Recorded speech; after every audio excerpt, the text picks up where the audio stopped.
Hi, I'm James McGuire, and on today's video, we're talking about the many ways that generative AI can help with software development. This ranges from back-end and front-end development to migration and maintenance issues, and also includes testing of software. To discuss that, I'm joined by someone who knows a lot about the topic. With me is Aju Mathew, Vice President, Software Engineering at Aspire Systems. Aju, very good to have you with us today. Thank you for having me here, James, and nice to be speaking to this audience. So I know that generative AI plays a large role in software development, specifically in terms of developing in a greenfield situation. How can professionals use Gen AI in back-end and front-end development? Yeah, let me start with backend development. The most simplest use case for backend development is for the developers to use Gen AI platforms to kind of generate small snippets of business logic for the APIs that they're developing. That's on the simple use case side. On a more advanced use case is for users to, or the developers to use the platforms, Gen AI platforms to generate all the backend APIs as per the, if they have a low-level design spec, then as per that document. This would kind of generate all the CRUD operations and lookup operations for all the business entities that we would have defined in the low-level design.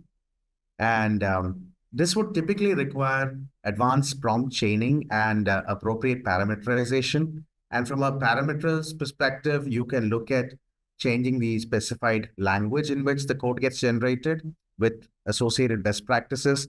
It would also follow, specified architectural and design principles, what you would specify as parameters. You can also look at automating the unit test cases for the backend APIs, which gets generated using the specified language framework. For example, if it's JUnit for Java and NUnit for .NET. And we can also generate API or Swagger documentation for that. So that's on the backend side of development. Similarly, if you look at front-end development, on the other hand, an advanced use case is for users to generate front-end web pages in technologies like React, Angular, or Vue for that matter, right? Based on the UI screens that are being built on the interface design software like Figma by the UX designers. So you can actually generate front-end web pages from that actually directly. You can also generate web pages with a micro front-end architecture as well. So all of these can be done, including unit test cases for the front-end logic can be generated using the respective frameworks. For example, for Angular, you could probably generate scripts which are applicable for Jasmine and stuff like that. Interesting. Well, on a similar note, what about in a brownfield situation? What's important to know about Gen AI usage in migration and maintenance? Yeah, this is a slightly more complex use case, brownfield, because now you're dealing with a situation where you have an existing code base, right? So, but here itself, you will have multiple scenarios, like we talked about, right?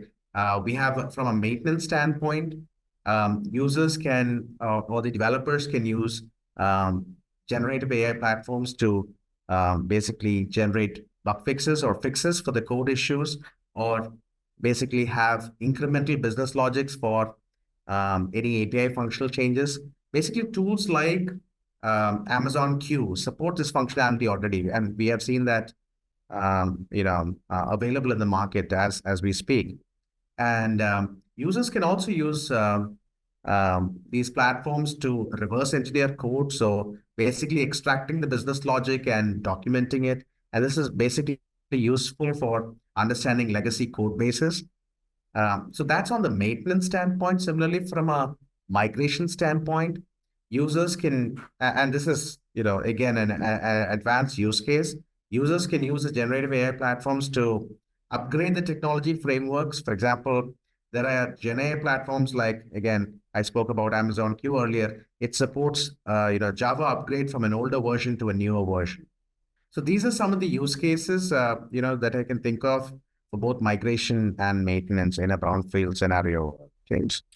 Well, what about testing? Because it's such an important area. What are the essential points of using Gen AI in testing, specifically functional testing and performance testing? Yeah. In um, in functional testing, users or the test automation users can use these platforms to generate automation scripts for functional testing of the front end screens as well in probably languages like C Sharp or Java for automation tools like Selenium with all the best practices incorporated. Similarly, you can also generate automation test scripts for functional testing of the backend APIs as well. And the input, for the GenAI platform would be the Swagger API documentation that we would have generated as part of API development, which we spoke about in the earlier question. So that's how it helps in functional testing. Similarly, for performance testing, the performance testers can use the generative AI platform to generate performance test scripts for performance testing in tools like JMeter and the likes. So that's how it would work, James. Do you think these uses you've been talking about for testing or maintenance, are these commonplace now, or is this still coming on the way, emerging? It's still emerging, especially on the test automation side. It's still emerging, but the one that I talked about in brownfield and all of that, it's already there to a large extent. But on the testing side, it's still emerging, James. Interesting. All right. Well, I always think it's interesting to look ahead, to look to the future. I'd like to get your thoughts. What do you see going forward as the future of Gen AI and software development and testing? I'm sure there's a lot of interest in that question. This is an interesting question, definitely, James. And going forward, I would anticipate developers being able to do much more with the GenAI platforms and software development, like probably generate complex business logic, because we talked about simple business logic or just pure CRUD operations. But going forward, having options to generate complex business logic along with the API generation, that is one. And complex use cases of cloud application migration, modernization, and all of that, whether it's on-prem or on the cloud, all of those things being able to be done using a GenAI platform. Now, that's on the development side. Similarly, for testing, I would kind of anticipate the test automation folks to be able to generate test scenarios and test cases from the business requirements themselves using such platforms. It is futuristic, but it is possible, and that's where I see it going in the next couple of years' time. It's fascinating. It's really going to be a really interesting field to watch. Aju, thank you so much for sharing expertise today. I learned a lot. Very much appreciated. Thank you. You're welcome, James.